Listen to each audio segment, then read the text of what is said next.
নমস্কার বন্ধুরা, আপনারা সবাই কেমন আছেন? আশা করি আপনারা সবাই অনেক ভালো আছেন।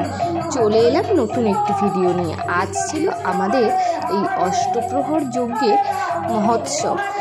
মহোৎসবে প্রথমেই দেখুন যারা যারা মানসিক করেছিল তারা ডন্ডি খাটছিল। এই যে এই মন্দিরটার চারিধারটা ভ্রমণ করে করে ডন্ডি খাটছিল। আর এখানে মহোৎসবের অনুষ্ঠান কিন্তু শুরু হয়ে গেছিল।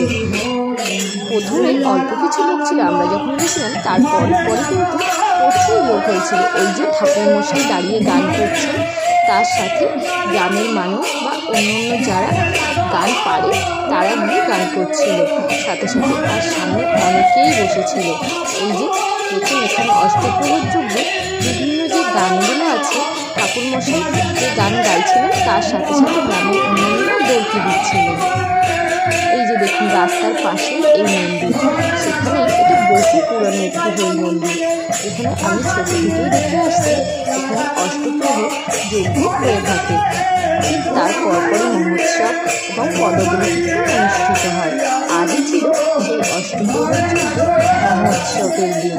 সবাই খুব মজা করে ভগবানের নাম স্মরণ করে এই পুজো অর্চনা করছিল একে একে। এই যে দেখুন কতজন সামনে দাঁড়িয়ে নাচ গান এগুলোই করছিল। এছাড়া আস্তে আস্তে এই মহোৎসব শুরু হলে শেষ পর্যন্ত কিন্তু সন্ধে নেমে যায়। রাস্তার উপরেও দেখুন একে একে কত লোক জমে গেছে, পরপর আরও অনেক লোক এসেছিল। যেহেতু এটা একটা মহোৎসব, আর মহোৎসবের প্রসাদ সবাই পেতে চায়, আর প্রচুর মানুষ কিন্তু এখানে প্রসাদ খেতে আসে। সত্যি খুবই মজা হয়। এটি প্রতি বছরে যখন একবার এই পুজোটা হয় সবাই যেন খুব আনন্দিত হয়, কারণ হরিসভা খুবই একটি আনন্দের উৎসব। আর আমাদের এই গ্রামে এই কাছাকাছি অনেকগুলো বড় পুজো হয় ঠিকই দূরে, তবে কাছাকাছি অনেকগুলো বড় কোনো পুজো হয় না। এটাতে সবাই আমরা খুবই মজা করি কিন্তু। এই যে দেখুন এখানে প্রতিদিন কিন্তু অন্নপ্রসাদও হয়ে থাকে। আর এই যে গ্রামের বহু মানুষের কিন্তু সমাগম হয় এই পুজোতে। প্রচুর মানুষ আসে, তারা পুজো অর্চনা করে, বিভিন্ন মানসিক করে এবং ভগবানকে স্মরণ করে।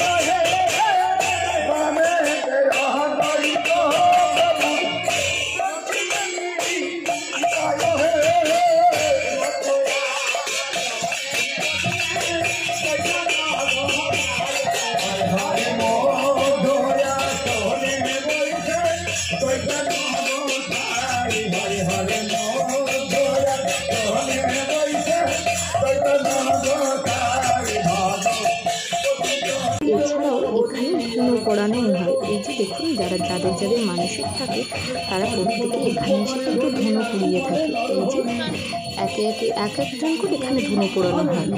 তারপর পরে ও সাইডে কিন্তু চলছিল আরতির পরেই হবে পরিবেশ, এরপরে প্রসাদ বিতরণ। আপনারা পুরো ভিডিওটা শেষ পর্যন্ত দেখুন, ভালো লাগবে।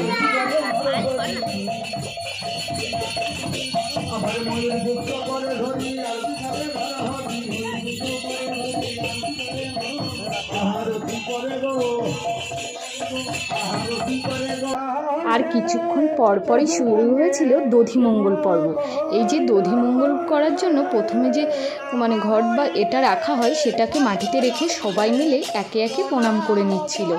তারপর কিন্তু ওটা ভাঙা হয়েছিল। এরপরে আস্তে আস্তে ঘটগুলোকে কিন্তু জলে নিয়ে যাওয়া হয়েছিল। ওই যে দেখুন মাথায় করে দধিমঙ্গলটাকে যে এটাকে ভাঙা হবে সেটা রাখা হয়েছে। আর বলা হয় এই যে দধিমঙ্গলের যে ভাঁড় আছে তার যে খোলা, গামছা, এই ফুল এগুলো যদি আপনি আপনার কাছে রাখতে পারেন তাহলে অনেক শুভ। সেটা যে কোনো শুভ কাজে যাওয়ার সময় ওটা কাজে লাগলে অনেক বিপদ থেকে আপনি উদ্ধারও পেতে পারেন।